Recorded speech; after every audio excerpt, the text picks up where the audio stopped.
My son-in-law stood in my living room 3 days after we buried my husband and told me I owed him money. He had numbers. He had paperwork. He had my daughter standing right beside him, silent. What none of them knew, what Tyler never once thought to check, was that Thomas had seen this coming, and he made sure I would never have to face it alone. The coffee was ready before I was. I had set the timer the night before. Out of habit, 38 years of marriage leaves. Marks like that, small automatic things that keep running even after the reason for them is gone. The machine clicked and hissed at 6:15 the same way it always had, and for exactly 3 seconds, standing at the kitchen doorway in the gray Charleston morning light, I forgot. Then I remembered. Thomas had been gone for 3 days. The house still smelled like the flowers people had brought. Lilies, mostly, and something sweeter underneath that I couldn't name. The arrangement sat on every flat surface, the entryway table, the dining room sideboard, the windowsill in the living room, and they were beautiful in the way that funeral flowers always are, which is to say they were beautiful and unbearable at the same time. I had not moved a single one. I wasn't ready to admit that the house needed to go back to being ordinary. I poured myself a cup and stood at the kitchen window the way Thomas and I had stood together 1,000 mornings. The backyard was quiet. The old magnolia tree at the far edge of the property still held its shape against the pale sky. Somewhere down the street, a car started and pulled away, and then everything was still again. I had been a librarian for 31 years at the Charleston County Public Library on Calhoun Street. I understood silence. I had always believed it was one of the more honest things in the world. But the silence in that house on the third morning after we buried my husband was a different kind entirely. It had weight to it. It pressed in from the corners of every room, and no amount of coffee or morning light made it any easier to stand inside. I was still at the window when I heard the knock. 3 sharp taps, confident, the kind that doesn't wait to see if you're home. I set my cup down and walked to the front door. When I opened it, my son-in-law was standing on the porch. Tyler Voss was 36 years old, the kind of man who always looked like he had just come from somewhere important. He was dressed neatly, even on a Wednesday morning, pressed slacks, a collared shirt, dark jacket. He had the sort of face that arranged itself into whatever expression the moment required, and right now it was arranged into something that resembled concern. He was holding a leather portfolio under one arm. Behind him, one step back and slightly to the side, stood my daughter. Brianna was 34. She had Thomas's eyes and my stubbornness, though she had always used the second quality in directions I hadn't anticipated. She was looking somewhere past my left shoulder, not at me, not at Tyler, just somewhere that wasn't the moment she was standing in. "Nora," Tyler said. His voice was warm. It was always warm. "I'm sorry to come so early. Do you have a few minutes?" I stepped back and let them in. We sat at the dining room table, the same table where we had gathered after the service 3 days ago, where neighbors had set out casseroles, and someone had brought Thomas's favorite pecan pie without being asked. The flowers on the sideboard were already beginning to turn at the edges. Tyler set his portfolio on the table and opened it with the practiced ease of a man who had done this kind of thing many times. He was, by profession, an accountant. He handled numbers for a living, and he handled them the way he handled everything smoothly, confidently, as though the outcome had already been decided. "I wanted to go over some financial matters with you," he said. "I know the timing isn't ideal, but some of these things do have deadlines attached." I folded my hands on the table. "All right." He slid the first document toward me, then a second, then a third.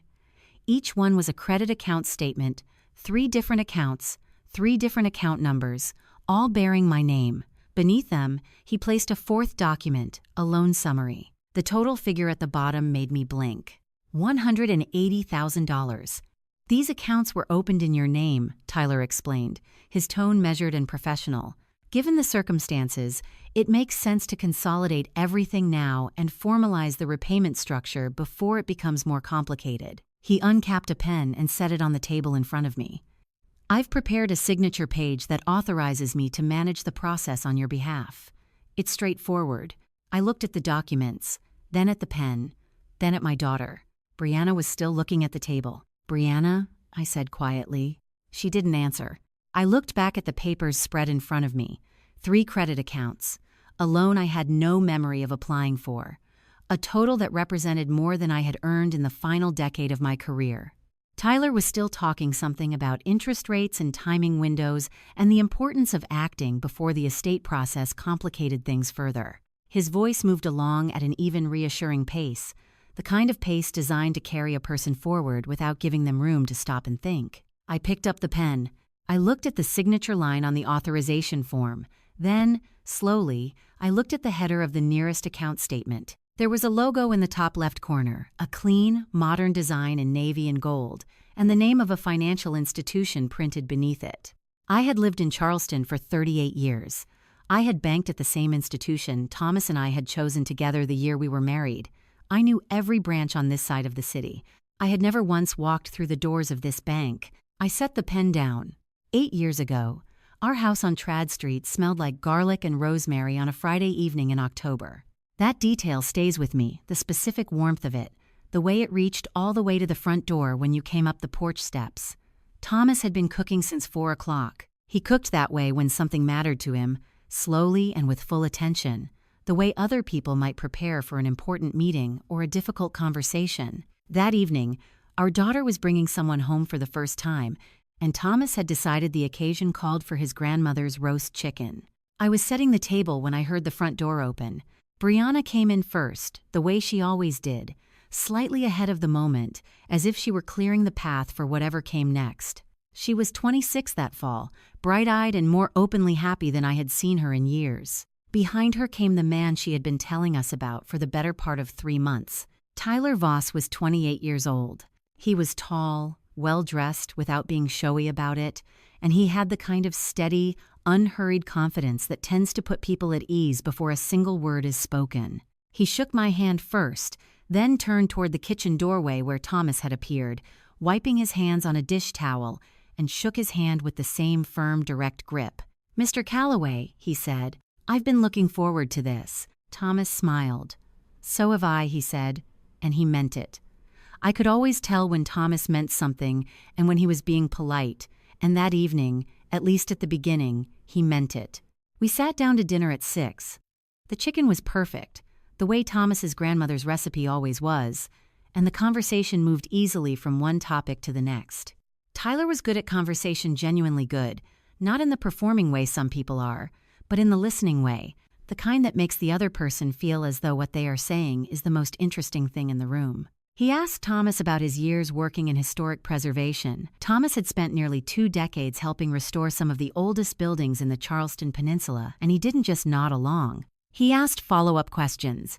He remembered details from one end of the conversation and brought them back at the other end.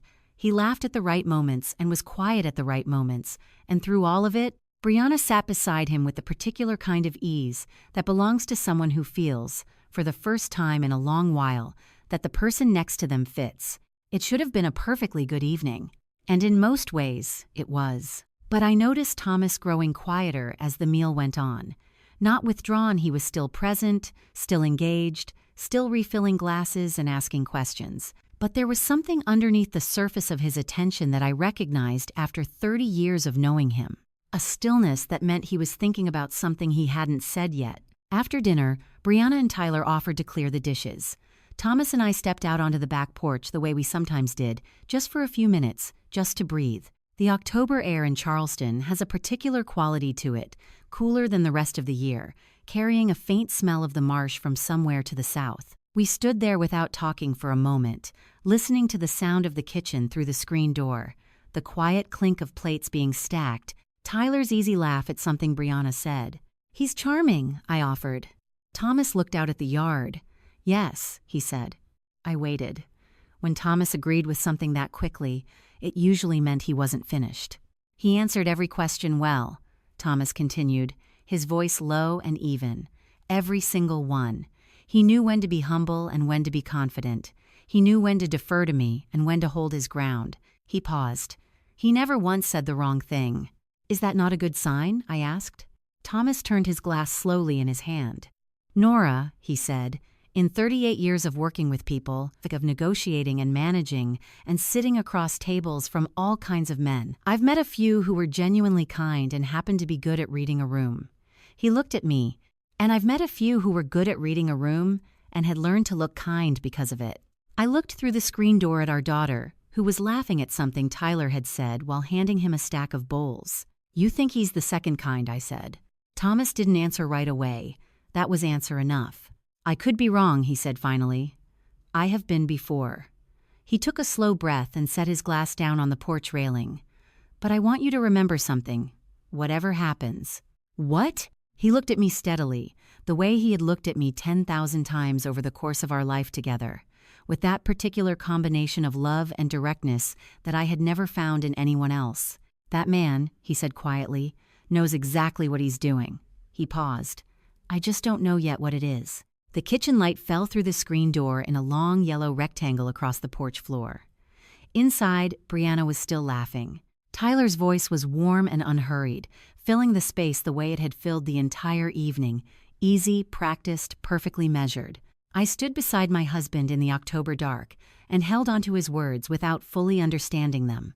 8 years later, standing at my own dining room table with an unsigned document in front of me, I finally did. I drove myself. That was the first decision I made on the fourth morning, and it felt more deliberate than it sounds. Since Thomas passed, there had been a quiet procession of people offering to take me places, neighbors, his former colleagues, our pastor, Brianna herself on the first day, before everything changed. I had let them, mostly because I hadn't trusted my own steadiness behind the wheel when grief was still sitting so heavily in my chest.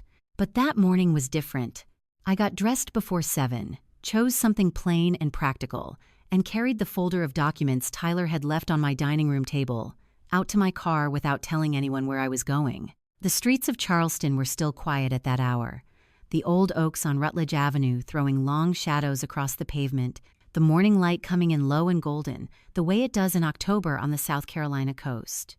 Under other circumstances, it would have been a beautiful drive. The branch was on Meeting Street, not far from the library where I had spent the better part of my working life. I had passed it dozens of times over the years without ever going in. There was no reason to. Thomas and I had banked at the same institution since the year we were married, a place where the branch manager knew our names and had sent us a card when Thomas was diagnosed. We didn't wander. I parked, gathered the folder, and walked through the front door.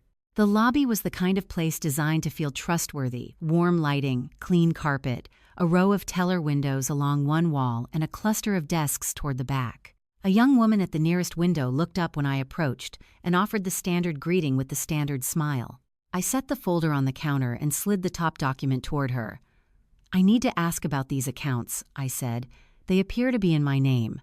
She looked at the paper, then at me, then typed something into her terminal. Her expression didn't change immediately. That was the thing about people trained in customer service. They were taught to keep their faces neutral for as long as possible. But I had spent 31 years watching people try to hide their reactions in the reading room, and I knew what a controlled face looked like when something had surprised it. "Could I see some identification?" she asked. I gave her my driver's license. She typed again, more slowly this time. Then she excused herself and stepped away from the window. I stood at the counter and waited.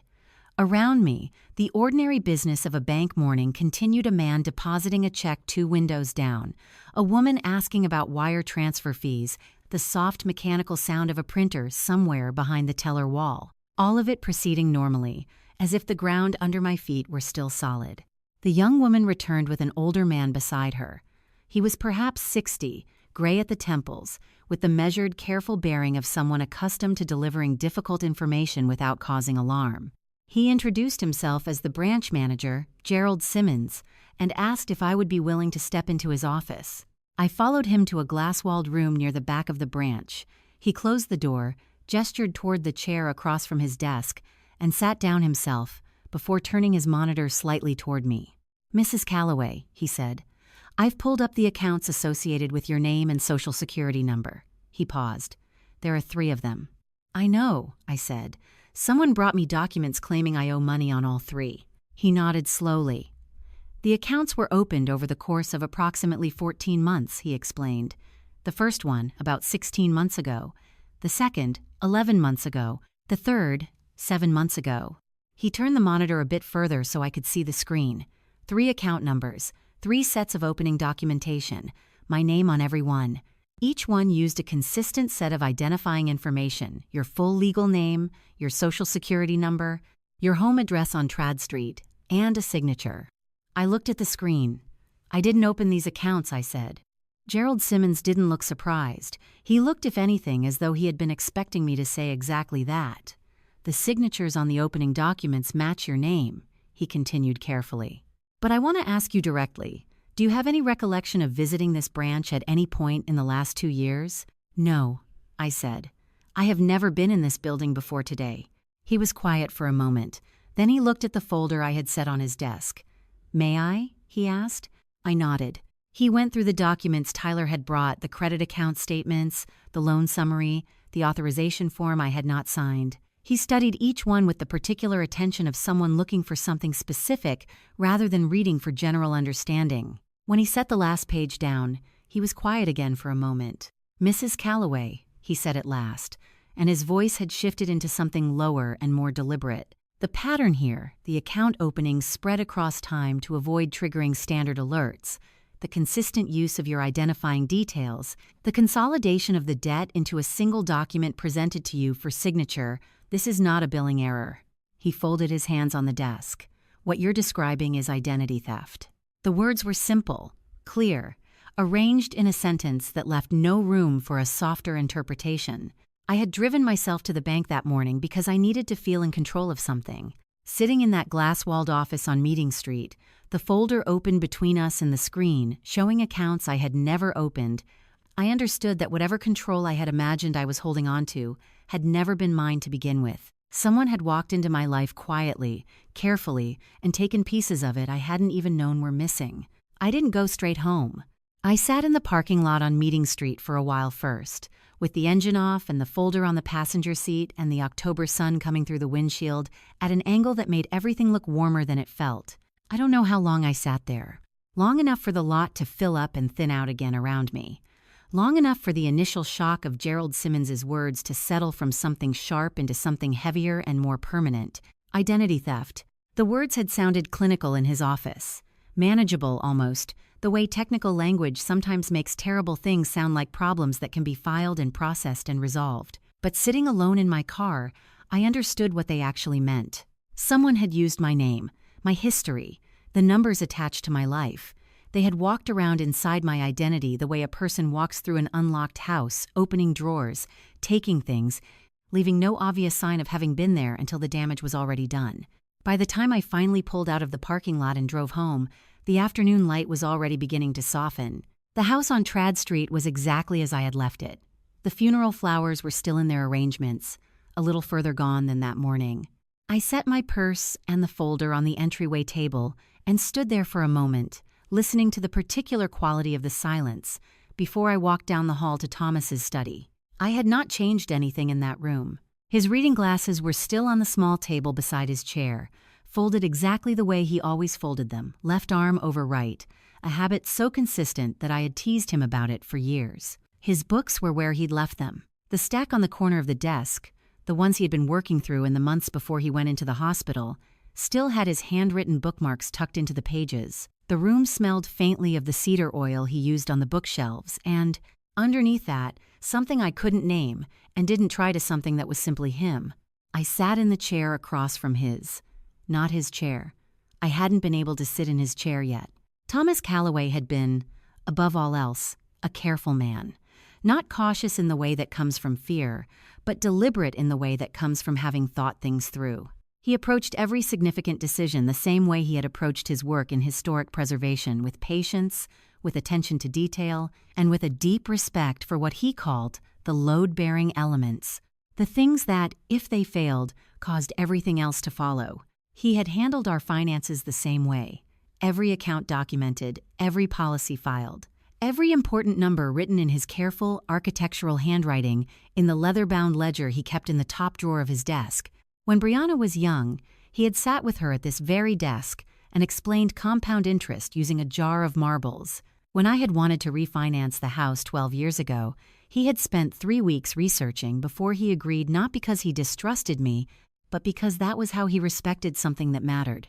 I thought about all of this sitting in the afternoon, quiet of his study. I thought about the way he had squeezed my hand the morning he left for his final hospital stay. Not dramatically, not with any visible acknowledgement that things were serious, Just a long, steady pressure that said everything he didn't put into words. I had walked him to the car.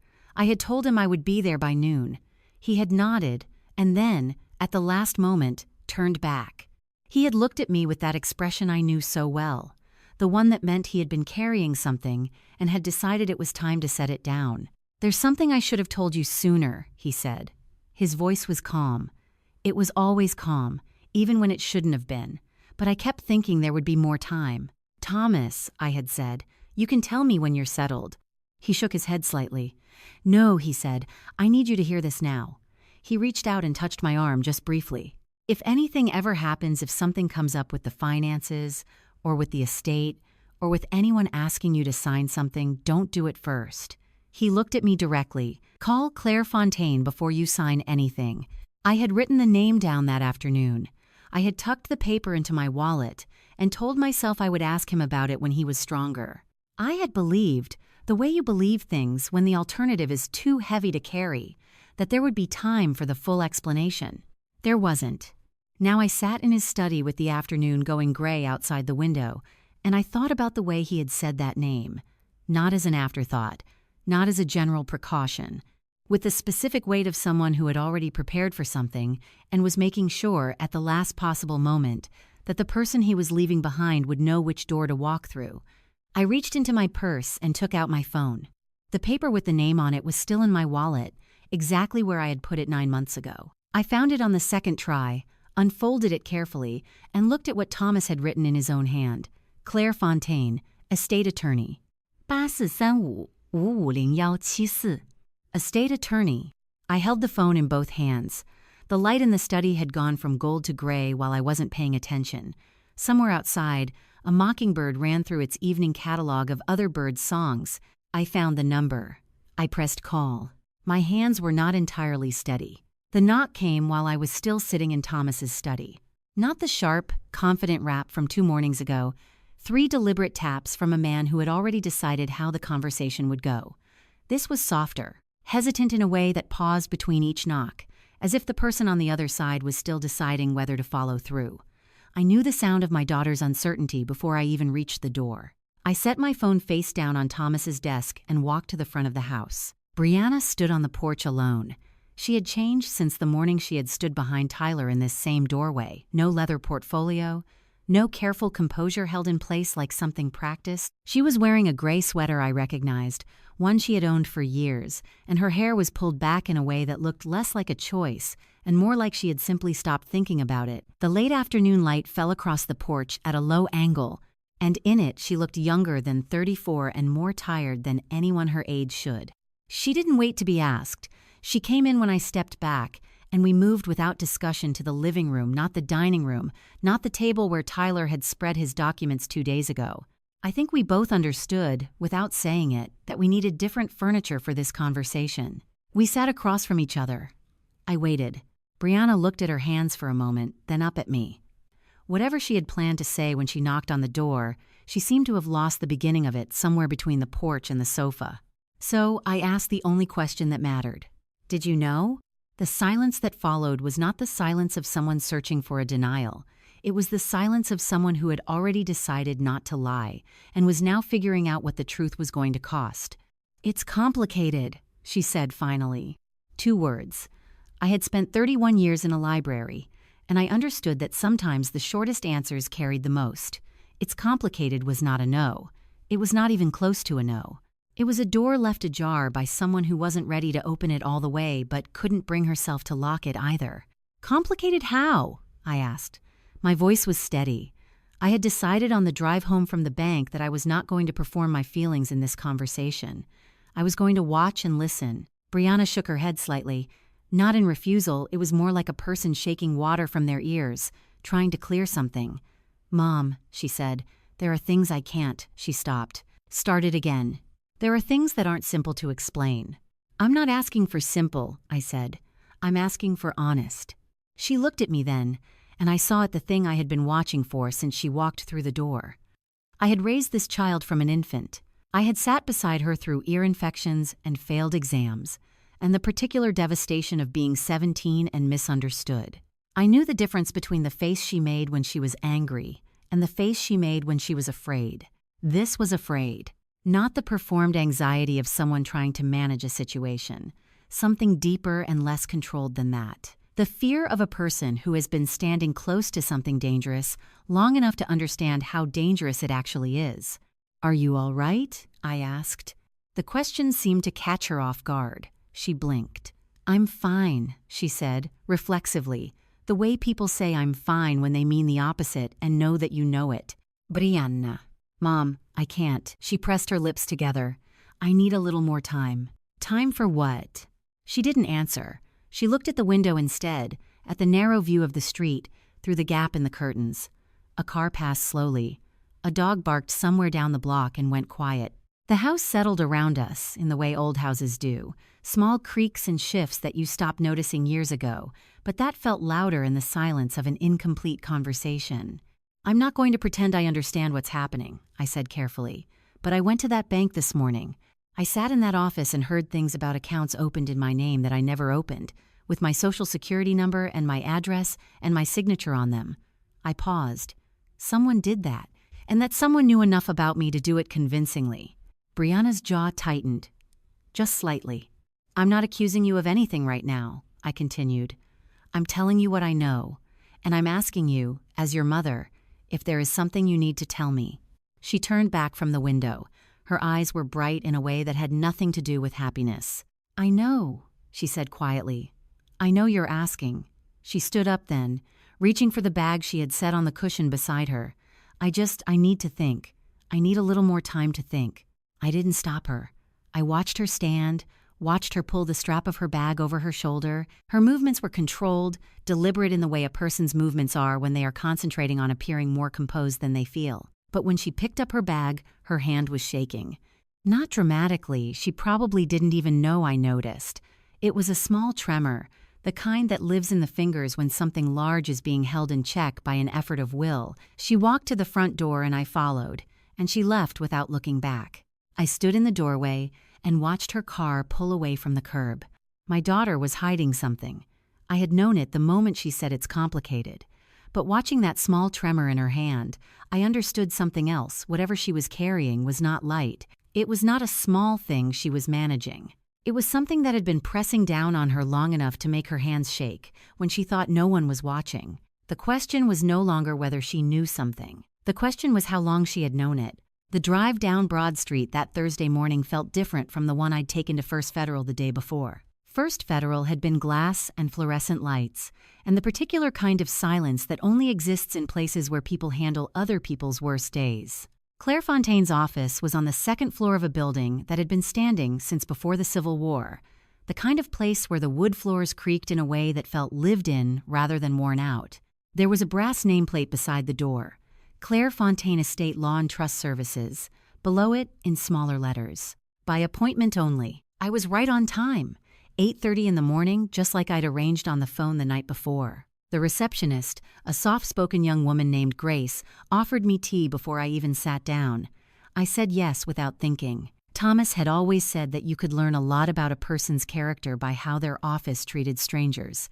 I thought about that as I settled into a chair upholstered in a deep, warm fabric that reminded me of the reading room at the old Charleston Library, the one they'd renovated out of existence 3 years ago. Claire Fontaine came out to greet me herself. She was 58, maybe 60, with silver hair pulled back neatly and reading glasses perched on top of her head like she'd forgotten they were there. She wore a pale blazer and sensible flats. She shook my hand with both of hers, not in that performative way that lawyers sometimes do when they're trying to project warmth, but in a way that felt like she'd been expecting me for longer than just one phone call. "Mrs. Calloway," she said, "I'm very glad you called, and I'm very sorry about Thomas." There was weight in that sentence, the kind of weight that told me she hadn't just read about him in an obituary. Her office was lined with bookshelves on 2 walls, real books with cracked spines, not decoration. A single framed photograph sat on her desk, not of herself or any award, but of the Charleston harbor at dusk. The whole room felt like it had been designed to make people feel safe enough to hear difficult things. I was going to need that. Claire set a thin folder on the desk between us before she said anything else. She folded her hands on top of it. "Thomas came to see me 18 months ago," she began.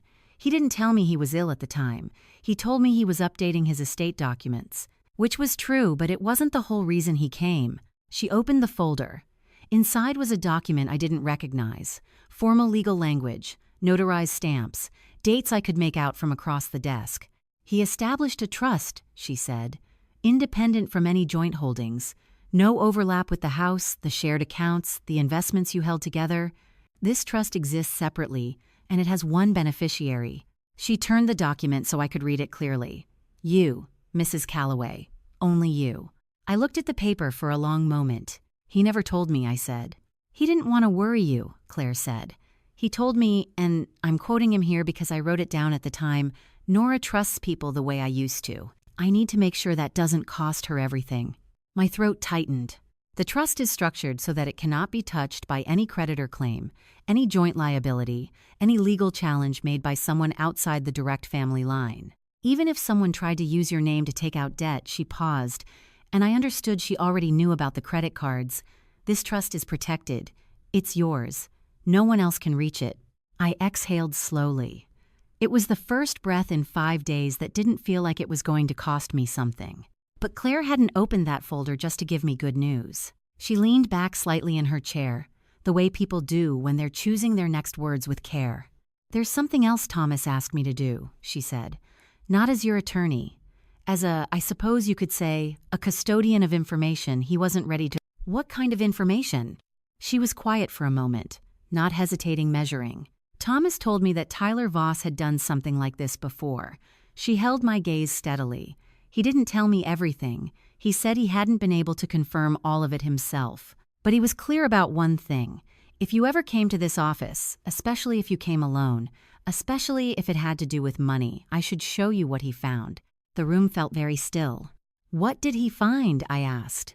Claire reached into the desk drawer to her right. She placed a sealed manila envelope on the desk between us. Thomas's handwriting was on the front, my name, written in the careful, deliberate way he always wrote when he wanted to make sure nothing was misread. She didn't open it. She didn't need to. He left this for you, she said quietly.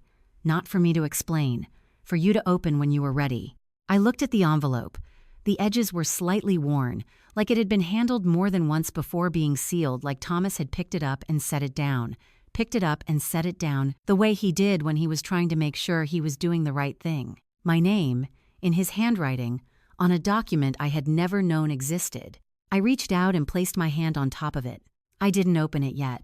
Claire came back into the room carrying 2 cups of tea. She set one in front of me without asking, the way people do when they've sat across from enough grieving clients to know that the offer itself takes up time nobody has. Then she reached beneath the desk and lifted a manila folder onto the surface between us, thicker than the envelope Thomas had left, worn at the corners like it had been handled more than once. She didn't open it right away. I want to tell you something before you see this, she said. Thomas didn't bring me this folder to build a legal case. He brought it to me because he needed someone to hold it. Someone who would still be here if he wasn't. I wrapped both hands around the teacup. Show me, I said. Claire opened the folder. The first thing I saw was a photograph, a woman in her early 70s, standing on a porch I didn't recognize, smiling at whoever was taking the picture. She had silver hair and an easy posture, the kind that comes from decades of knowing exactly who you are. Behind her was a modest house with a well-tended garden, the sort of home that takes years of quiet, careful living to build. Her name is Margaret Hines, Claire said. She lives in Atlanta. She's 71 years old. She was widowed 6 years ago. She turned to the next page, a bank statement, a sequence of transfers, a column of numbers that told a story without needing any additional words.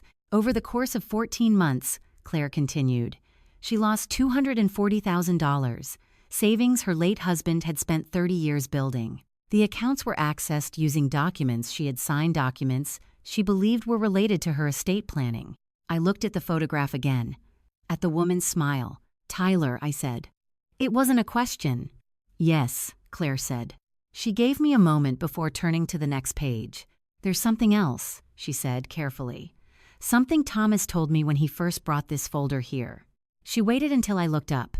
Margaret Hines is Thomas's aunt, his mother's younger sister. The teacup was warm in my hands. I held it tighter. Thomas had a small family. That was something I had always known. His mother had passed before we met. He rarely spoke about extended relatives, not in an estranged way, just in the quiet way of a man who kept his inner circle close and his outer world at a respectful distance. He'd mentioned an aunt in Atlanta once or twice over the years, always briefly, always fondly. Aunt Margaret. She sends a card every Christmas. She taught school for 30 years. I had never connected that name to anything that could hurt us. He knew, I said slowly. From almost the beginning, Claire said. He recognized Tyler's name when Brianna first brought him home. He'd heard Margaret mention a man by that name in passing. Nothing specific, just that she'd been working with someone on her financial documents. Thomas hadn't thought much of it at the time, but when he saw Tyler in person, he started asking questions. And what did he find? Enough to be afraid, not enough to prove anything. She paused. Margaret didn't want to pursue it formally. She was embarrassed. She blamed herself. And by the time Thomas understood the full picture, Brianna was already in love. I set the teacup down. Outside, I could hear the street below a delivery truck idling, someone calling a greeting across the sidewalk, the ordinary sounds of a Thursday morning that had no idea what was happening 2 floors above it. He never said a word to me, I said. Not once, in all those years. He said you would have confronted Tyler immediately, Claire said. Not as a criticism, as a simple fact. He said that was one of the things he loved most about you, and one of the things that would have made everything worse. I almost smiled at that. Thomas had known me well enough to predict exactly what I would have done, walked into the kitchen, looked Tyler Voss in the eye, and said, I know what you did to Margaret. And Tyler would have denied it, and Brianna would have chosen a side, and whatever fragile chance existed to protect our daughter from the truth would have shattered on the floor of our own home. So, Thomas had stayed quiet. He had watched. He had gathered. He had built walls I didn't know existed, in places I would never have thought to look, funded by accounts I had no idea were there. He had carried this alone for years. Why didn't he tell me when he got sick? My voice was steadier than I expected. When he knew he was running out of time? Claire was quiet for a moment. He said he tried to write the letter 4 times, she said finally. Each time he got to the part about Margaret, he stopped. Because explaining Margaret meant explaining that he'd known about Tyler from the beginning, and he wasn't sure you'd forgive him for the silence. The room felt very still. He was more afraid of losing your trust, Claire said, than of anything Tyler could do. She folded her hands on the desk and looked at me with the steady, careful expression of someone who has delivered difficult truths for a living and has learned that the most important thing afterward is simply to be present. He asked me to tell you something directly, she said. In his words, not mine. She didn't read from a paper. She had memorized it. Thomas told me, I couldn't stop him from marrying her, but I could make sure he never took everything. I sat with that for a long moment. 31 years of marriage. 31 years of quiet dinners and Sunday mornings and arguments about whether the back porch needed repainting. 31 years of a man who never once raised his voice and never once stopped watching over me, even when I didn't know I needed it. Even when it cost him something to stay silent. Even at the end, I didn't turn on the lights when I got home. The house was the same as I'd left it that morning, dishes draining by the sink, Thomas's reading chair in the corner with the throw blanket folded over the arm the way I'd folded it 6 days ago and hadn't been able to touch since. Everything exactly where it should be, the whole house pretending that nothing had changed, and I couldn't decide whether that was a comfort or the cruelest thing I'd ever walked into. I set my bag on the counter and sat down at the kitchen table in the dark. Outside, the neighborhood was doing its ordinary evening things, someone's sprinkler system clicking on, a car slowing at the corner, the distant sound of a television through an open window 2 houses down. Charleston in the summer carries sound differently than anywhere else I've ever lived, low and warm and slightly humid, like the air itself has something it's holding on to. I sat with my hands flat on the table and let the dark settle around me. Thomas had known. Not suspected, not worried, known with the quiet, methodical certainty of a man who had looked at the evidence, understood what it meant, and made his decisions accordingly. He had recognized Tyler Voss's name before Tyler ever sat down at our dinner table. He had made phone calls I didn't know about, gathered documents I never saw, constructed a legal shelter around me with the same careful patience he'd applied to everything else in his life. And he had never said a word. I tried to be angry about that. I reached for it the way you reach, for something in a dark room, certain it's there, fingers closing on empty air. The anger wouldn't come, not cleanly, because underneath every version of it was a question I couldn't get past. What would I have done differently? Claire had answered that for me, in her careful way. I would have confronted Tyler. I would have forced Brianna to choose. And whatever chance existed, whatever slim, fragile possibility that the truth could come out on its own terms, at a moment when it might actually hold, would have been gone before Thomas finished his morning coffee. He had known me well enough to protect me from my own instincts. I didn't know whether that was love or loneliness or both at once. And then there was Brianna. This was the part I couldn't process cleanly, the part that kept slipping out of whatever framework I tried to put around it. Thomas's silence I could trace, I could follow the logic of it, understand the fear behind it, even forgive it in the slow, effortful way that forgiveness actually works. But Brianna was my daughter. She had sat in my living room 3 days after we buried her father and watched Tyler lay those documents on the table. She had stood slightly behind him and said nothing. She had looked at the floor when I looked at her. It's complicated. That was what she'd given me. 2 words for 3 days of silence after 34 years of being her mother. 2 words for whatever she knew and had chosen to hold back while Tyler talked about debt and signatures and money owed. 2 words standing in for everything she hadn't said. I understood that fear was a complicated thing. I understood that marriage changed a person's loyalties in ways that were hard to predict and harder to explain.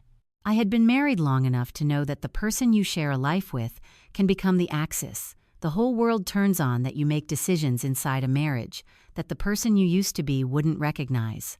But I also knew what it felt like to sit across from your daughter and watch her protect someone who was taking something from you. Those 2 things, Thomas's love, Brianna's silence, sat across from each other in my chest like 2 people who had nothing to say to each other and no way to leave the room.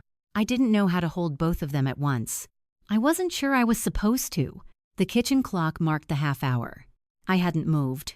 Somewhere in the back of my mind, behind the grief in the folder full of documents and Thomas's handwriting on 14-month-old paper, a quieter thought had been taking shape all day. Not loud enough to demand attention, just persistent. The kind of thought that waits. Thomas had built walls. Thomas had gathered evidence. Thomas had left instructions with Claire and a sealed envelope and a trust that nobody could touch. But Thomas was gone. Which meant that whatever came next, whatever the folder in Claire's office meant for Margaret Hines, whatever the 3 credit cards and the $180,000 meant for me, whatever it's complicated meant for Brianna was going to have to be carried by someone still in the room. I had spent 31 years being the person Thomas came home to, patient, steady, the kind of woman who made a house feel like a place worth returning to. I had never had to be the person who finished something Thomas had started. My phone lit up on the table. Not a call, a text, from a number I didn't recognize. A 843 area code, local but no name attached. I picked it up.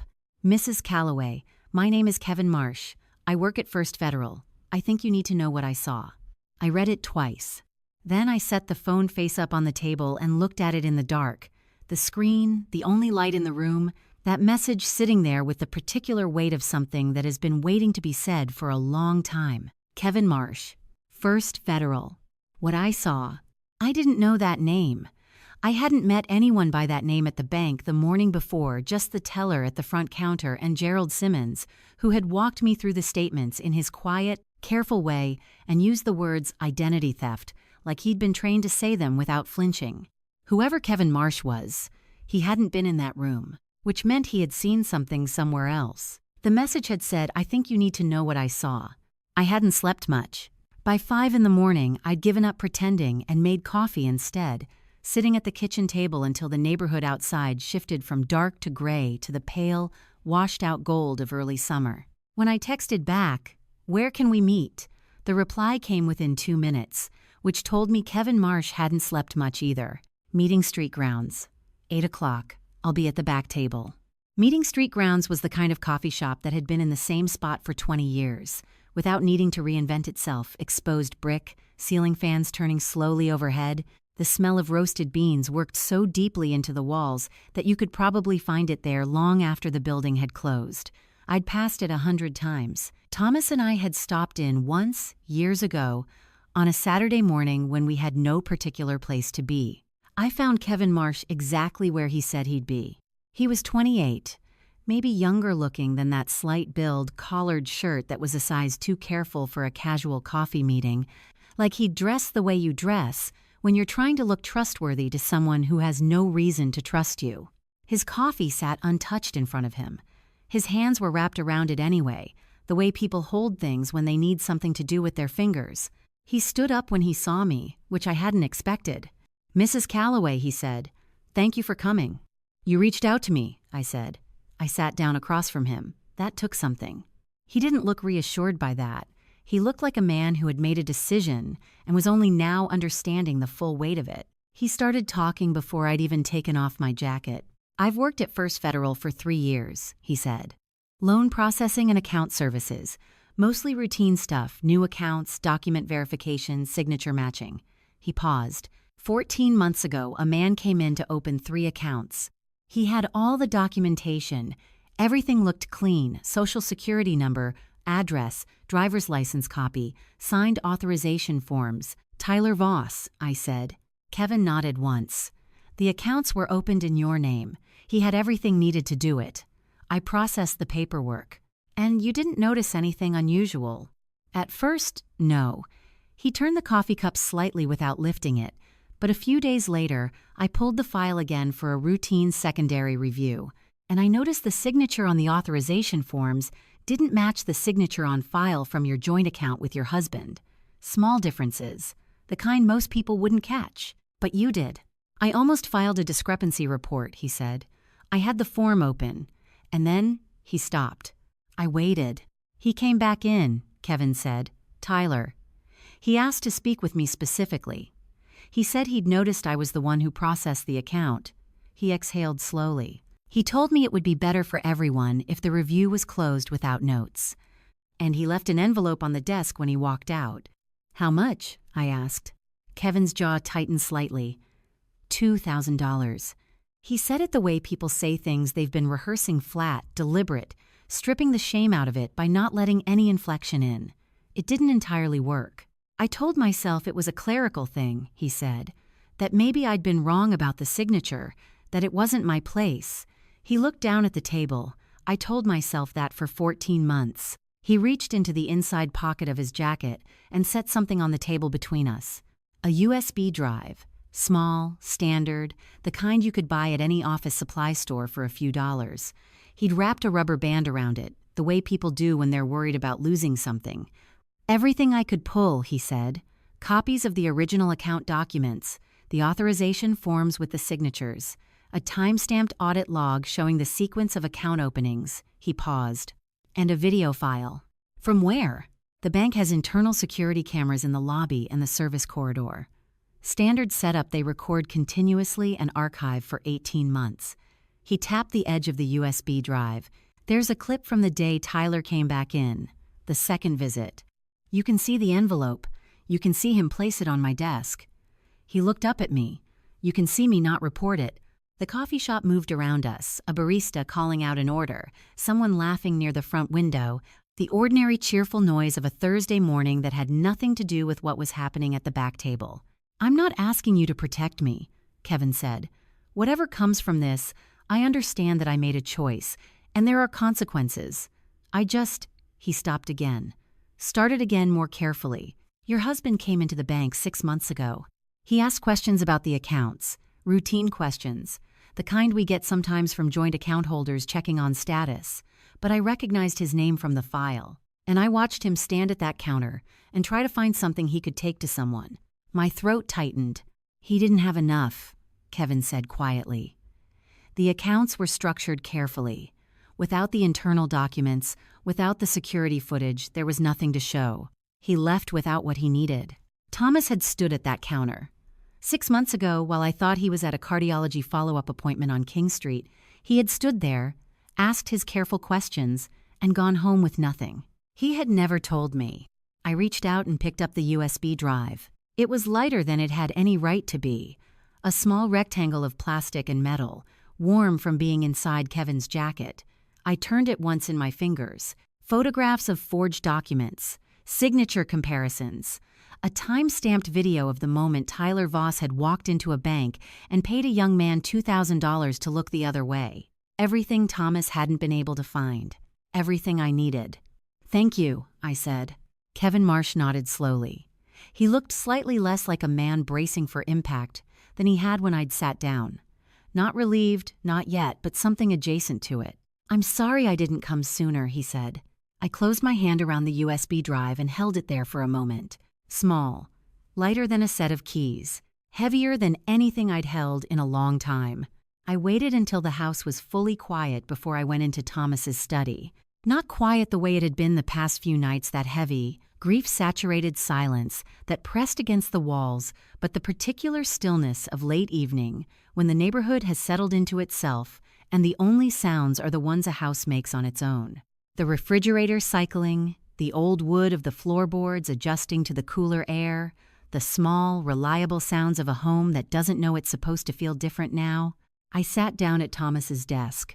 His laptop was where it always was, centered on the desk, closed, next to the ceramic mug he used as a pen holder and the small brass lamp that gave the room its particular amber warmth. I had sat in this chair before, plenty of times, but always as a visitor reaching past him to hand him something, leaning over to look at whatever he was reading.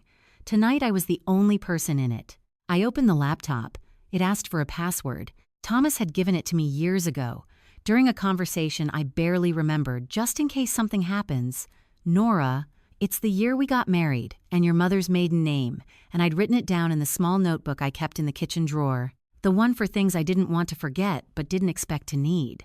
I'd gotten the notebook out after dinner. The screen unlocked. I plugged in the USB drive. The files Kevin had gathered opened cleanly organized, time-stamped, exactly what he'd described at the coffee shop that morning. The first folder contained photographs, not photographs taken from far away or blurred or ambiguous, close, clear, methodical images of documents. Account opening forms with Nora Jean Calloway printed at the top and a signature below that almost matched mine. Almost. The loop in the C was slightly too tight. The tail on the Y ran a degree too flat. Thomas had seen it. Kevin had seen it. Looking at it now, I could see it too. Someone had studied my handwriting carefully enough to reproduce it in a document a bank would accept. That thought settled somewhere cold in my chest. The second folder was the security footage, 2 clips, each under 90 seconds. The first showed Tyler at the service counter on the day the accounts were opened, unhurried, confident, the particular ease of someone who had done this before. The second showed him coming back. There was no audio, but the image was clear. Tyler Voss placing an envelope on a desk, pushing it forward slightly, and walking out without looking back. Evidence. Real, time-stamped, impossible to explain away. I sat with that for a moment. Thomas had stood at that same counter 6 months ago and walked away without finding this. Kevin had been sitting on it for 14 months, and now it was on a USB drive on a desk in a study, in a house on the edge of Charleston, and I was the only person who knew it existed. I exhaled slowly. I reached for the mouse to close the folders, and then I saw it. A third folder, lower on the screen, not labeled with dates or reference numbers the way Kevin's files were. For Nora, open when ready. I took my hand off the mouse. Kevin had told me exactly what he'd put on the drive. He'd been precise about it: account documents, signature comparisons, security footage. He had not mentioned this folder. He hadn't put it there because he hadn't known it was there. Thomas had. Somehow, and I didn't need to understand the technical specifics to understand what had happened, Thomas had put something on this drive before Kevin ever had it, or on this laptop, filed in a place that transferred over when Kevin copied the contents. Something Thomas had prepared and stored and labeled with my name, in his handwriting rendered as typed text, with words that sounded like him: open when ready. Not open now. Not important, read first. When ready. Because Thomas had always understood that readiness was something you arrived at, not something you were handed. My hands were very still on the desk. I clicked on the folder. 3 files. The first was a document, a PDF, from the icon. The second was labeled Reference Legal. The third had no title, just a camera icon and a timestamp from 8 months ago. A video file. I moved the cursor over it. A thumbnail appeared small, slightly grainy the way laptop camera recordings often are, but clear enough. A man sitting at a desk. This room, I could see the brass lamp in the corner of the frame, the shelf of books behind him, the particular angle of the window that only existed from this chair. Thomas, sitting exactly where I was sitting now, looking directly at the camera. His face, the way it had been 8 months ago, the illness beginning to show in small ways he'd always tried to minimize when I was in the room, but present here because he hadn't been performing for me. He'd been alone. He was wearing the sweater I'd given him the previous Christmas, the one he'd said was too nice to wear casually and then worn constantly. He was looking straight into the lens, waiting. My cursor hovered over the play button. The study was absolutely silent. I thought about all the times I'd wished I could ask him one more question. All the mornings I'd woken up in the past 6 days and reached for a conversation that wasn't there anymore. He had left me an answer. I pressed play. The screen filled with his face, and Thomas looked straight at me across 8 months and everything that had happened since, and he opened his mouth to speak. I didn't move. I don't think I could have, even if I'd wanted to. The chair, the desk, the amber light from the brass lamp, all of it had become very still around me, the way the world gets when something is happening that you understand, on some level below thought that you will never be able to unknow. Thomas looked at the camera. He looked at me. And then he began. Nora. His voice was the same. That was the thing that hit me first, not the image, not the setting, but the voice, exactly the same. The particular low steadiness of it, the way he said my name like it was something he'd been thinking about before he spoke it. I had not heard his voice in 6 days, and I had been telling myself, in the small hours of the previous nights, that I was beginning to forget the exact sound of it. I had not been forgetting. It had been there the whole time, waiting. If you're watching this, then Claire did what I asked, and Kevin did what I hoped, and you've had a few days to understand what's been happening. He paused. I'm sorry it had to come through other people. I'm sorry I couldn't just sit across the table from you and say it the way you deserve to hear it. I pressed my fingers flat against the desk. The trust is real. Claire has all the documentation. You don't need to do anything to access it. It's already yours. The house is protected. Your retirement accounts are protected. Whatever Tyler has filed under your name, whatever he's tried to claim, it can't touch what I put aside. I need you to believe that before anything else, because the rest of what I'm going to tell you is going to be harder, and I need you to know you're standing on solid ground first. He shifted slightly in the chair the same way he always did when he was settling in for something he needed to say carefully. I need to tell you about Margaret. I had known it was coming. Knowing didn't make it easier. Margaret came to me in the fall, about 2 years ago now. She didn't want to, you know how she is. She'd rather carry something alone than ask for help. But she was frightened enough that she called. She told me what had happened over those 14 months. The accounts, the documents, the money. He paused again. Longer this time. I already knew Tyler's name. Brianna had been seeing him for about 3 months at that point. I'd met him twice. And I want to be honest with you about what I did when Margaret called. I didn't tell you. I made that decision in about 30 seconds. And I've lived with it since. The lamp hummed quietly. I told myself it was because I needed to be sure, that I couldn't say something that serious about our daughter's partner without proof I didn't have yet. That was part of it. The other part, he stopped, looked down for a moment, looked back up. The other part was that I knew what you would do. You would have confronted him, and Brianna would have stood beside him, because that's where she was at the time, and we would have lost her trying to save her. I wasn't willing to do that. I understood. I didn't like it, but I understood it completely. So I did the only thing I could think of instead. I built a wall around you. The trust, the protected accounts, the documents with Claire, all of it was designed so that even if I ran out of time, he couldn't take what we'd spent our lives building. I couldn't stop what he might try, but I could make sure it didn't work. He was quiet for a moment. When he spoke again, his voice had shifted softer, more careful, the way it got when he was talking about something that cost him something to say. I want to talk about Brianna. I closed my eyes briefly, opened them. I know you're angry with her. I know what her silence has looked like from where you're standing. I've thought about this a lot, how to say this right, because I don't want you to hear it as me making excuses for her. I'm not. He leaned forward slightly. Brianna is not a person who chose this. She is a person who fell in love, the real kind, the kind that makes you trust someone completely before you understand what you've trusted them with. And by the time she started to understand, by the time things stopped adding up, she was already in the middle of it. Leaving felt like admitting she'd made the biggest mistake of her life. Staying felt like she could still fix it somehow. She's been trapped between those two things for a long time. He looked directly into the camera. I'm not telling you this so you'll forgive her immediately. I'm telling you because I know you, and I know that if you let yourself believe she chose him over you, you'll close that door and it will stay closed. And I cannot ask you to do that. Not from here. The sweater, the brass lamp, the exact angle of his shoulders that I had memorized over 31 years without knowing I was doing it. She has to come to you. She has to choose to tell the truth, all of it, in her own words, without being cornered into it. That's the only version of this that has a chance of lasting. He sat back. Don't give up on her, Nora. She's not him. But she has to choose that herself, and you have to let her. The screen held his face for 3 more seconds. Then it went dark. The folder closed. The desktop returned Thomas's desktop, the plain dark background he'd always preferred, a single shortcut to his document folder in the corner. The ordinary, unremarkable screen of a laptop that had been sitting closed on this desk for 6 days. I sat in the dark of the study for a long time. I didn't wipe my eyes. I just sat with it the way he'd sounded, the way he'd looked, the things he'd known about our daughter that he'd carried alone because he'd understood all of us better than we'd understood ourselves. That was Thomas. That had always been Thomas, the quietest person in any room, and the one who saw the most. The clock on the desk read 11:47.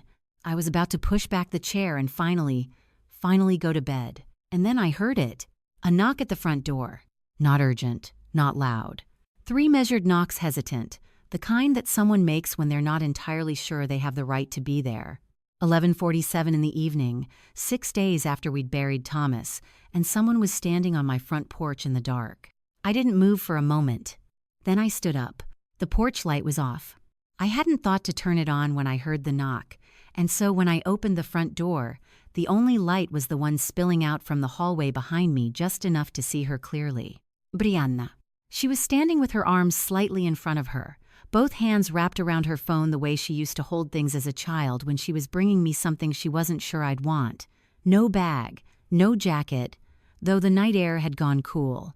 Just her, and the phone, and eyes that were red in a way that told me she hadn't cried recently. She'd cried for a long time, and then stopped, and then come here.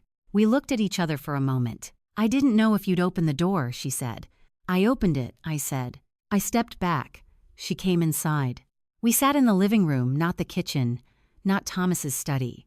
The living room felt right, somehow. Neutral ground. The couch where we'd spent Sunday afternoons for 30 years, the side table with the lamp that Thomas had always said was too bright and I had always said was just right. Brianna sat at one end of the couch. I sat at the other. The phone was in her lap. She didn't look at me directly at first.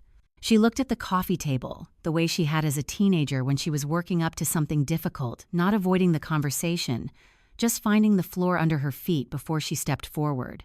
I've been trying to figure out how to do this for 6 months, she said. I waited. I found out by accident. She turned the phone over in her hands once. He was on a call in the other room. He thought I was asleep. I wasn't. She paused. I stood in the hallway and I listened, and by the time I understood what I was hearing, the call was almost over. She stopped, started again. I went back to bed. I pretended I hadn't heard anything. And the next day, I set my phone to record the next time he made that kind of call. The next time, I said. It took 3 weeks. She finally looked up at me. He's careful. He doesn't talk about it often. But there was one night where he didn't realize I was home early, and she held up the phone slightly. I got enough. I looked at my daughter, the red eyes, the bare hands, the way she was sitting forward on the cushion, as if she wasn't sure she'd earned the right to settle in. She was 34 years old, and she looked like she had not slept a full night in half a year. Why didn't you come to me? I asked. My voice came out steadier than I expected. Because I didn't know what it would mean. The words came out careful, like she'd arranged them in advance. If I came to you, it became real. If it became real, then everything, the marriage, the last 4 years, everything I thought was true about my own life, all of it would. She stopped. I kept thinking he would stop on his own, that it was a phase, that I could find a way to make him stop without everything falling apart. And then your father got sick, I said. She closed her eyes. Yes. And then he passed. Yes. Her voice was barely above a whisper. And Tyler came here 3 days later with those papers. and I stood behind him and I couldn't. She pressed her lips together. I couldn't say anything, because if I said anything, I had to say everything. And I wasn't ready. I thought about Thomas's voice on the laptop screen. She's been trapped between those two things for a long time. He had known. He had known exactly what this moment would look like, and he had asked me from 8 months ago, from a recording made in the quiet of this house, not to close the door. "Give me the phone," I said. Brianna looked at me. I chose my next words carefully. "I'm not ready to talk about the rest of it tonight, but I need to hear what you have." She held the phone out across the cushion between us. I took it. The recording app was already open. One file, 14 minutes and 23 seconds long. She'd already scrolled to a point about 4 minutes in, a timestamp marked with a small notation, this part written in her own notes field. I pressed play. Static for a moment, the ambient sound of a room, a television in the background, low and then footsteps, and then a voice. Tyler's voice.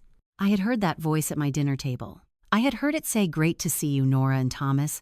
Dinner was incredible, and we're so glad to be here for 4 years of holidays and Sunday visits, and the particular performance of a man who had spent considerable effort learning how to sound like exactly what he wasn't."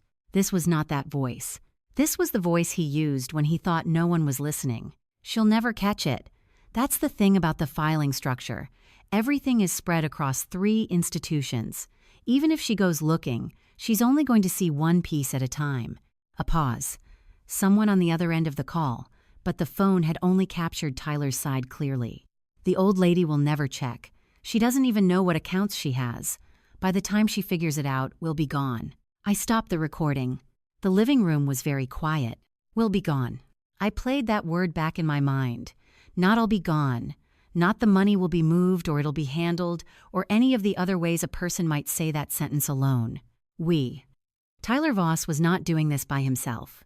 I looked up at Brianna. She was watching me with an expression I recognized, the look of someone waiting for the exact reaction they've been dreading. "Who was he talking to?" I asked. The answer to my question came not from Brianna, but from the phone. She reached over and gently scrolled the recording back to the beginning. "Start from the start," she said quietly. "You need to hear all of it." So I pressed play again, and we sat not close, not far, just 2 people on opposite ends of a couch at midnight, in a house that was trying to hold us both, and we listened. 14 minutes and 23 seconds. Neither of us said a word. The first few minutes were fragments, partial sentences, Tyler's voice moving in and out as he shifted around the room Brianna had recorded from the hallway. But the audio cleared around the 3-minute mark, the way recordings sometimes do when the subject stops moving, and from that point forward it was clean and steady and entirely without ambiguity. He covered the credit cards first. 3 accounts, each opened at a different institution over 14 months, First Federal, Palmetto Trust, and a third bank headquartered in Atlanta that I had never heard of. Spread deliberately, he explained to whoever was on the other end of the call, so that no single institution would see the full picture. Each account had been opened using documentation he had assembled carefully over time. My Social Security number obtained through a form I had signed years ago without reading the fine print, my address, a driver's license copy that had been altered in ways a standard verification check would not catch. He said all of this with the particular calm of someone describing a project that was going well. Then he moved to the loan, $180,000, drawn against a line of credit filed under my name, the proceeds routed through 2 intermediary accounts before reaching a destination he referred to only as the holding structure. He didn't explain what the holding structure was. He didn't need to. Whoever he was talking to already knew. I sat very still. The recording continued. "The next step is the property," Tyler said. Beside me, I felt Brianna go very quiet, a different kind of quiet than she'd been before, like she was bracing for something she'd already heard once and hadn't been able to unhear. "I've already made contact with a broker. Independent, not connected to any of the institutional accounts. The filing will go through a power of attorney structure. There's a clause in a document she signed 18 months ago that I've been sitting on." She thought it was a routine estate update. My house. He was talking about my house. 60 days from the filing date, the sale completes. The proceeds move through the same holding structure and we're out before any flag gets raised. By the time anyone looks at the full picture, we're in a different jurisdiction. The broker had already been contacted. The document had already been identified. The 60-day clock was sitting somewhere, not yet started, waiting for Tyler Voss to decide it was time. The voice on the recording was patient, methodical, pleased, and then came the part I'd stopped at before. The old lady will never check. She doesn't even know what accounts she has.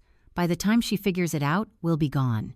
The call shifted briefly, a laugh from the other end, male, and Tyler's response, something low I couldn't fully make out. And then, more clearly, just keep the Atlanta side clean. I'll handle Charleston. Atlanta. We was not Brianna. We was Tyler and someone in Atlanta, someone managing a parallel operation, someone who had presumably done this before, someone connected to whatever had happened to Margaret Hines 2 years ago in a city 250 miles away. Brianna had known what we meant. She had known, and she had said nothing, and I understood now why she had come here at midnight without her bag, without her jacket, without any of the things a person brings when they're planning to go somewhere after. She had come here because she had nowhere else to go with what she knew. The recording ended at 14 minutes and 23 seconds, a beat of silence. Then the ambient sound cut off and the phone screen went dark. I sat with it for a moment.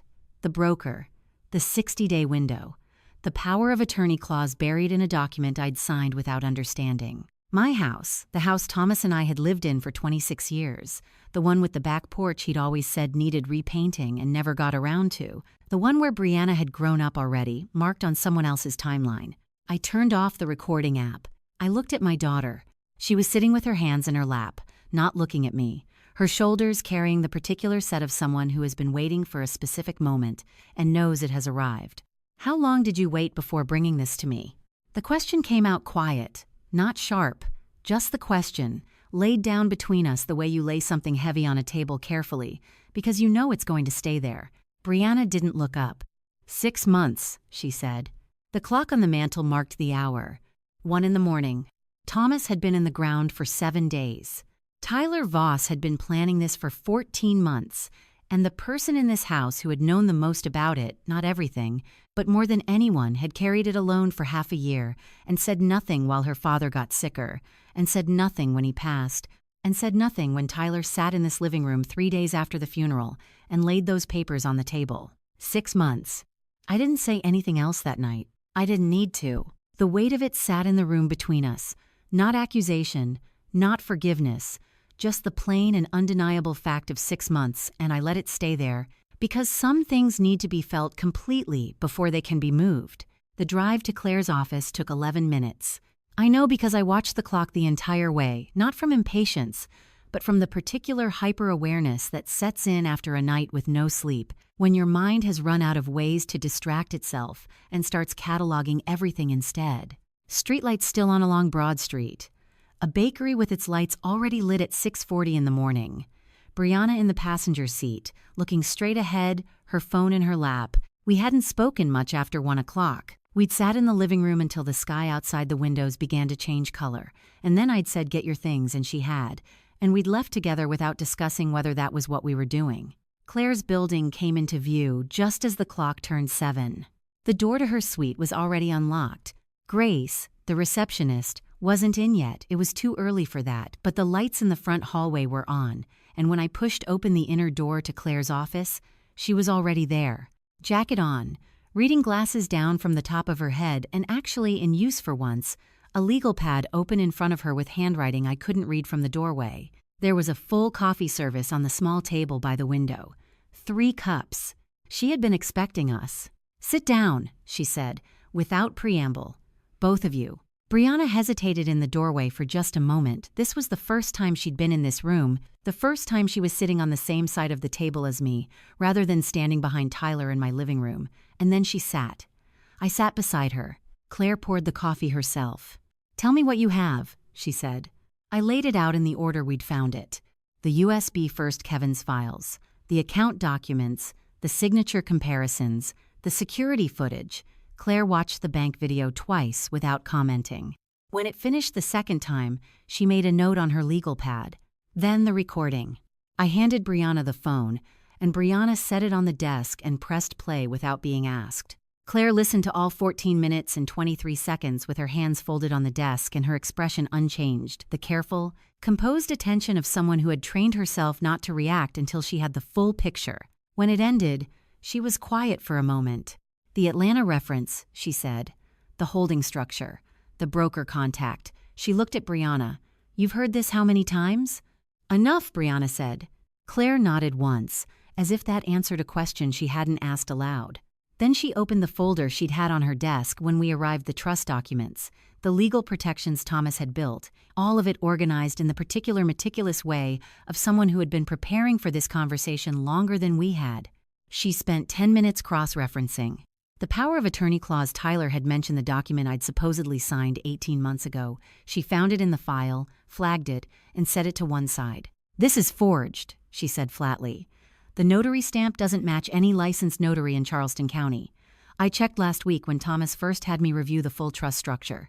She paused. "I didn't know specifically what he was preparing for, but Thomas asked me to flag anything unusual in the surrounding documents, so I did." Thomas had asked her to look. Of course he had. Claire picked up her phone. "I'm going to call someone," she said. "I've worked with him before financial fraud cases, 2 of them in the past 4 years. He's with the Charleston field office.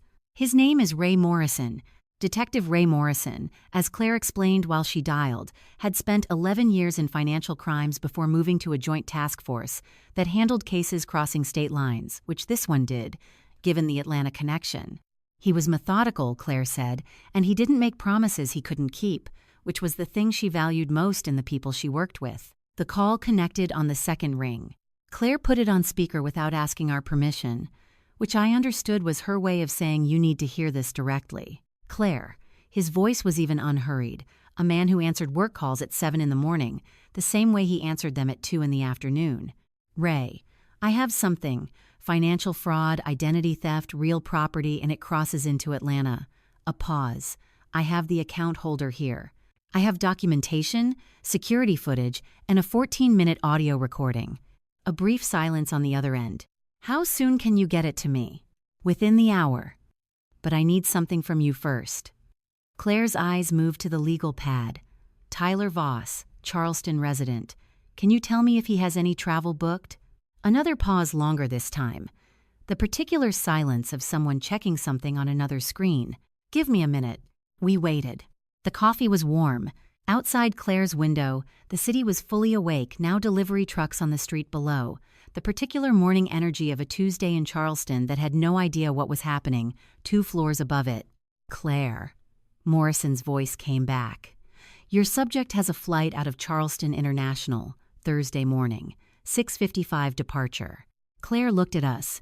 She looked at the clock on the wall above the bookshelf, the plain round clock that had probably hung in the same spot since before I'd ever walked into this building. Then she looked back at her legal pad and wrote something at the top of the page. "Today is Tuesday," she said. "We have 48 hours." The words landed in the room with the particular weight of a deadline that had always existed but had only just become real. 48 hours. Not a week. Not a month of gathering and waiting and building careful walls in the dark. 48 hours, a Thursday morning flight, and a man who had spent 14 months being patient and methodical and completely certain that no one was paying attention. I wrapped both hands around the coffee cup. He had been wrong about that. The airport at 6 in the morning has a particular quality of light, fluorescent and flat, the kind that makes everyone look like they haven't slept, which at that hour is usually true. I had not slept. I'd been awake since 4, dressed by 4:30, sitting at the kitchen table with a cup of coffee I'd barely touched while the house held its pre-dawn quiet around me. At 5:15, a car had pulled up outside Claire, punctual as always, headlights cutting across the front window. I'd picked up my bag and walked out without looking back at the house. I hadn't needed to. I knew every corner of it. I knew what we were here to protect. Terminal B at Charleston International was already moving when we arrived. Not crowded the way midday crowds, but populated early business travelers, a family with young children near the far gate, airline staff in their neat uniforms moving with the brisk efficiency of people who had been at work for hours already.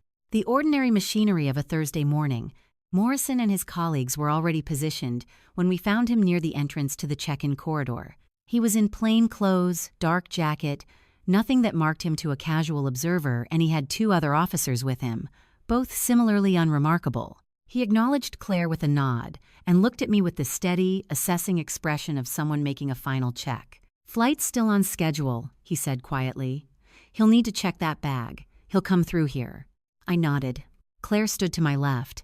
Morrison drifted back slightly, putting distance between us enough to look unconnected, not enough that I couldn't see him clearly. We waited. I saw Tyler before he saw me. He came through the main entrance at 6:17, moving with the particular ease of a man who believed the morning was going exactly as planned. Large rolling suitcase, the good one, I noticed, the hard-shell case he'd brought to family gatherings and always handled with more care than the occasion warranted. A carry-on bag over one shoulder. Dressed well, unhurried, the picture of someone with a flight to catch and every reason to catch it. No, Brianna. I had wondered about that, in the hours between Tuesday morning and now, whether she would be with him, whether he had told her anything about Thursday. From the look of him settled, untroubled, moving toward the check-in counter with the confidence of a man who had checked every variable, I understood that he had not. Brianna had not been part of his exit plan. She had been part of his cover, and cover was only useful while you needed it. He reached the check-in counter. He set the large suitcase on the scale. He did not look up. I was standing 20 feet away, in plain sight, and he was so certain that no one in this building had any reason to be looking at him that he didn't scan the space around him even once. That was the thing about careful, patient people who had spent months being invisible after a while. They forgot to check whether the room had changed. The room had changed. Morrison moved when Tyler reached for his boarding documents. Not quickly, there was nothing rushed about it. He simply closed the distance between them in a few even strides, and when he placed his hand on Tyler's shoulder, it was with the calm authority of someone who has done this many times and understands that a quiet approach is better for everyone in a public space. Tyler turned. For a fraction of a second less than that, really his face cycled through something. Recognition, calculation, the particular expression of a person whose mind is running scenarios very fast and finding none of them workable. Then he stepped sideways, away from the counter. It was not a run. It was the controlled, deliberate movement of someone who had already decided on an exit and was now executing it, heading toward the far corridor, the one that curved toward the gates, moving with enough purpose that a casual observer might not have registered anything unusual. He did not make it 10 steps. The two officers who had been positioned, I realized, precisely for this were simply there, steady, positioned, unhurried. Tyler stopped. There was a brief exchange of words I was too far away to hear, and then Morrison was there as well, and the rolling suitcase had been stepped away from, and it was over. The terminal continued its morning around them. A child near gate B7 asked her mother something about the airplane. A boarding announcement echoed from somewhere overhead. The ordinary noise of people going places carried on without interruption, indifferent to the particular accounting happening near check-in counter 4.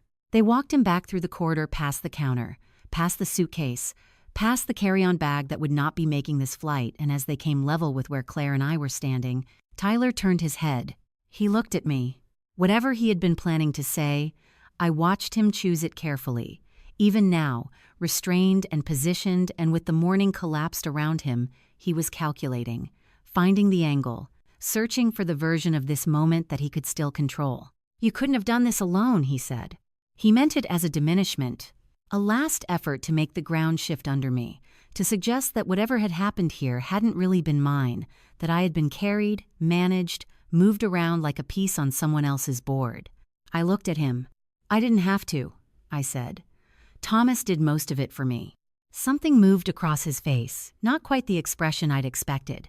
Not anger. Something closer to the recognition of a man who had spent 14 months studying every variable and had somehow failed to account for the most important one. He had not known Thomas was watching. He had not known Thomas was building.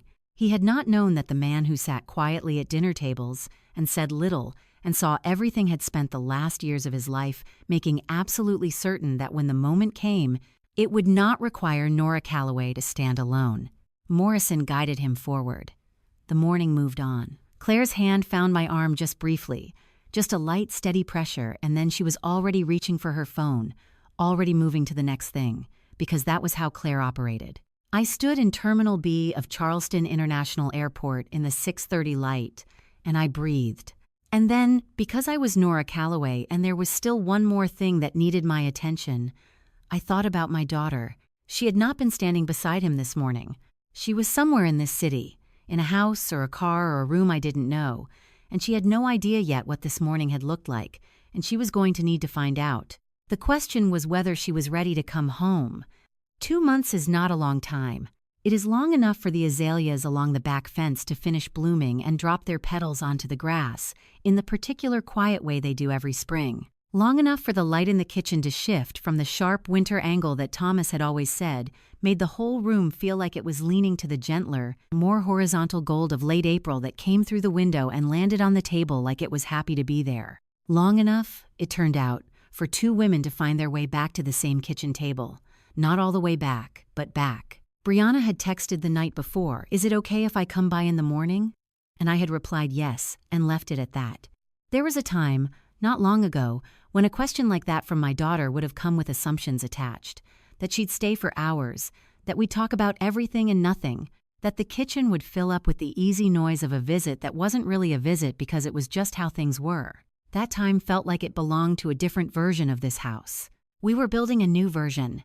It was slow work. Not dramatic, no single conversation had fixed anything, and we had both stopped expecting one to. What we had instead were mornings like this one. Brianna at the table when I came downstairs, already having figured out where I keep the coffee now that I'd moved it to the cabinet above the sink. 2 cups poured, the toaster running. Small acts of someone learning how to be in a space again without taking it for granted. I sat down across from her. "How's the apartment?" I asked. "Small," she said, "but mine." She said it without the defensiveness I might have expected 2 months ago, without the layer of "please don't make this into something" that had been present in so many of our conversations since Thursday. Just a plain statement of fact, with something underneath it that sounded almost like pride. She was renting a 1-bedroom in the West Ashley neighborhood, nothing fancy, a 3rd-floor walk-up with windows that faced the street and a kitchen that was, she'd told me on the phone last week, approximately the size of a large closet. She'd moved in 6 weeks ago with a carload of things and the particular determination of someone who understood, finally, the difference between being alone and being on her own. Tyler's case was moving through the system the way these things do slowly, with paperwork and continuances and the grinding procedural machinery of a process that didn't care about anyone's timeline. Morrison had told Claire, who had told me, that the Atlanta connection had opened additional charges beyond what we'd brought to him. There were other names involved. There was a paper trail that extended further back than 14 months and reached farther than Charleston. I had stopped tracking every development, not because I didn't care. Because I had done what I could do, and the rest of it was in hands that knew what to do with it, and I was learning slowly, imperfectly, the same way Brianna was learning her kitchen, what it meant to let go of the part that wasn't mine to carry anymore. We ate breakfast mostly without talking. That was one of the things we were both figuring out, that silence between us didn't have to mean something was wrong. For a long time, silence between Nora and Brianna had been the shape of things unsaid. The negative space of 6 months, and I didn't know how, and the particular weight of a daughter standing behind her husband in a living room while her mother held a pen. We were trying to teach ourselves a different relationship with quiet. Some mornings it worked better than others. This one was working. Brianna had brought the bread, a sourdough from the bakery on Rutledge Avenue that Thomas had liked, which was either a coincidence or not a coincidence. And either way, I wasn't going to remark on it. She watched me figure out that it was sourdough, and she watched me not say anything, and she looked briefly relieved. That was how we communicated these days. In the things we noticed and chose not to make large. She was on her 2nd cup of coffee when she said it. Not abruptly, it came the way things came in our conversations lately, surfacing gradually, like something she'd been turning over for a while and had finally decided to say out loud. "Do you think Dad knew it would turn out okay?" I looked at her across the table. She was looking down at her cup, both hands wrapped around it, and the question hung in the kitchen in the morning light, like something that had needed air for a long time. I thought about the trust. I thought about the sealed envelope on Claire's desk.